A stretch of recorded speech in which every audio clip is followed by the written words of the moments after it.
tunachosema sisi la mwanzo, ufunguo wa mwanzo wa kuifungua Pemba ni kusimamisha utawala mwema.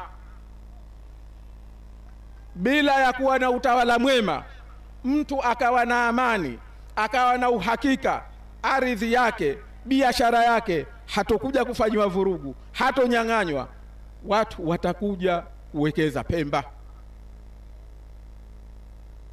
Leo hawezi, ndio maana wamekuja, wamepiga kelele, sijui wakaeka kodi ndogo, nani alikuja? Nani atakuja pahala ambapo pamejaa dhulma?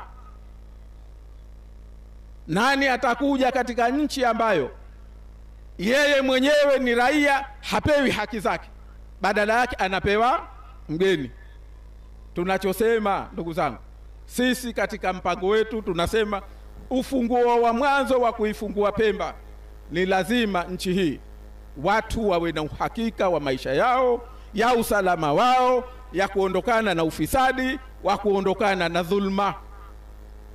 Mimi nataka Mwenyezi Mungu atuweke, mtakuja kuona furaha za watu siku tutakayochukua serikali.